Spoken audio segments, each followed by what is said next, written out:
जैसा कि दोस्तों फुल आधार सेंटर का जो कार्य मिल रहा है हमारे सीएससी को, इसकी पहली प्राथमिकता क्या है दोस्तों, वो तो आपको पता ही होगा कि पंचायत भवन में वो शिफ्ट हो, मतलब पंचायत भवन में हमारे जो सीएससी हैं वो दोस्तों पंचायत भवन में बैठ रहे हों और वहाँ पे कार्य कर रहे हों।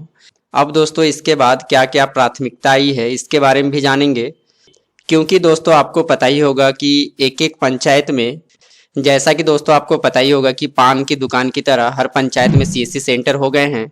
लेकिन पहली प्राथमिकता क्या है कि आप पंचायत भवन में शिफ्टेड हों। दूसरी प्राथमिकता रखी गई थी कि आपके पास फुल आधार इनरोलमेंट किट हो। अब जो तीसरी प्राथमिकता आई है, बहुत सारी लिस्ट आई है जिसे हम देखेंगे तभी हम जान पाएंगे फ्रेंड आगे क्या क्या प्राथमिकता में रखी गई है। अगर आप एक सीएससी वेली हैं और सीएससी सेंटर में कार्य कर रहे हैं तो दोस्तों डिजिटल सेवा की पोर्टल से इतने कार्यों को आपने कर लिया है तो दोस्तों आपकी चांसेस पूरा 100% है कि फुल आधार सेंटर आपको ही मिलेगा। आगे वीडियो में दोस्तों हम उसके बारे में भी स्टेप बाय स्टेप जानेंगे कौन कौन सी प्राथमिकता अब सीएससी एसपीबी टीम की ओर से हमारे व्हाट्सएप ग्रुप में भेजा गया है, उसे भी हम स्टेप बाय स्टेप जानेंगे। लेकिन दोस्तों पंचायत भवन शिफ्टिंग लेटर किस प्रकार का होता है, इसे आप किस प्रकार से भर सकते हैं, तो पहले उस पंचायत भवन की शिफ्टिंग लेटर को देखेंगे। आगे क्या करना था दोस्तों, आपको गूगल की फॉर्म को फिलअप करना था। ये सारे शिफ्टिंग लेटर और गूगल का फॉर्म कहाँ से मिलेगा, आप अपने डीएम सर से कांटेक्ट कर सकते हैं अगर आप झारखंड के सीएससी वेली हैं। तो चलिए पहले इन दोनों चीज़ों को देखेंगे फिर हम आगे बढ़ेंगे। अगर दोस्तों आप पंचायत भवन में शिफ्ट हैं तो ये रहा दोस्तों आपकी शिफ्टिंग लेटर, जिसे पंचायत सेवक से साइन एंड मोहर करवा लेना है, मतलब सत्यापित करवा लेना है।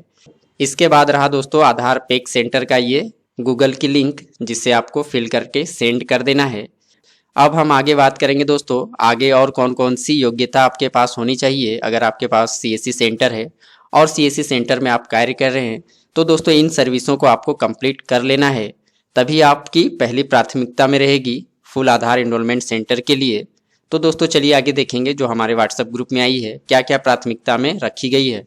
जैसा कि दोस्तों थोड़ा इसे हम जूम कर लेंगे ताकि अच्छे से हम रीड एंड वॉच कर पाएँ। ये सारी चीज़ें दोस्तों आपको वीडियो के नीचे डिस्क्रिप्शन बॉक्स में आपको मिल जाएगा, जहां से आप रीड एंड वॉच आसानी से कर सकते हैं। जैसा कि दोस्तों हमारे व्हाट्सएप ग्रुप में जो मैसेज आया है फुल आधार इनरोलमेंट सेंटर से रिलेटेड, वो मैसेज दोस्तों ये रहा। प्रिय साथियों, आपको सूचित किया जाता है कि आधार अस्थायी नामांकन केंद्र आधार जनसांख्यिकी उद्यतन पंजीकरण आवेदन के लिए निम्न जरूरी सेवाएं नीचे दी गई हैं। अगर आप एक सीएससी वेली हैं तो सबसे पहला जो इस योग्यता में रखा गया है, डीजीपे में आपका पंजीकृत होना चाहिए। साथ ही दोस्तों प्रति माह 200 लेन देन, मतलब 200 डीजीपे के माध्यम से ट्रांजैक्शन होना चाहिए। इसके साथ ही दोस्तों दूसरी शर्त जो रखी गई है वो ये रहा, बीमा सेवाओं रेप बीएलईआईएनएस पर पंजीकृत और सक्रिय भी होना चाहिए। तीसरा जो योग्यता है दोस्तों वो ये रहा, न्यूनतम 10 एलआईसी या फिर इंडिया फर्स्ट आपके डिजिटल सेवा की पोर्टल से रजिस्टर होना चाहिए। इसके साथ ही दोस्तों चौथा जो योग्यता है वो ये रहा, पीएम योजना पीएमजेएवाई, इसके साथ ही पीएमकेएमवाई पीएमएसवाईएम आप कर रहे हो।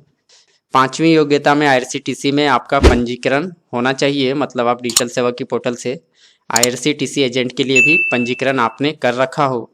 छठी योग्यता में क्या होना चाहिए कि आपने अपने डिजिटल सेवा की पोर्टल से 10 एनपीएस आपने कर रखा हो, नेशनल पेंशन स्कीम।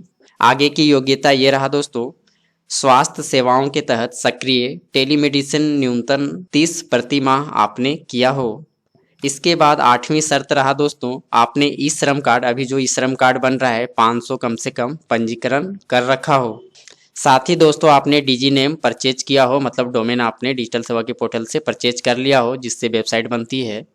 आगे योग्यता है दोस्तों 100 पीएमजी दिशा आपने अपने सीएससी सेंटर से पंजीकरण के साथ ही प्रमाणित भी कर रखा हो, मतलब पास आउट आपने करा लिया हो।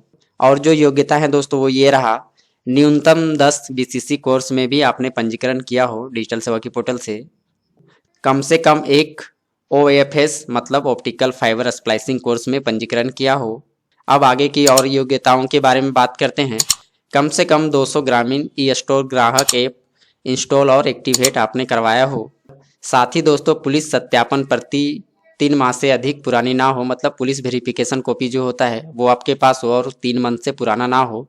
अगर पुराना हो तो इसे आप फिर से इसे बनवा लें। आईआईबीए प्रमाण पत्र भी आपके पास होना चाहिए दोस्तों। जैसा कि दोस्तों बैंक मित्रा का बीसी मिलता है तो इसके लिए आईआईबीएफ का भी सर्टिफिकेट आपके पास होना चाहिए, तो इसे आप एक बार देख लेंगे। आधार में कार्य करने के लिए फ्रेंड NACIT का प्रमाण पत्र आपके पास होना चाहिए, चाहे वो सुपरवाइजर का हो या फिर ऑपरेटर का हो। डिजिटल सेवा की पोर्टल से आपने सिविल जांच किया हो, ये भी एक्टिव होना चाहिए। अब दोस्तों लास्ट की योग्यता की बात करते हैं। टेली लॉ में आपकी CSC ID रजिस्टर होना चाहिए, जिसमें PLB भी ऐड हो और आप इसमें कार्य कर रहे हो। नोट में आप देख पा रहे होंगे दोस्तों, बाहर की तरफ डिस्प्ले CSC कॉमन ब्रांडिंग और अंदर रेट चार्ट होना चाहिए। अधिक जानकारी के लिए आप CSC जिला से संपर्क कर सकते हैं, मतलब अपने DM से संपर्क कर सकते हैं फुल आधार एनरोलमेंट सेंटर के लिए। आशा करता हूं दोस्तों सारी बातें आप समझ चुके होंगे। अगर यह वीडियो आपको अच्छा लगा हो तो लाइक एंड शेयर करना बिल्कुल ना भूलें, और वीडियो देखने के लिए आप सभी दोस्तों का बहुत बहुत धन्यवाद। Thank you.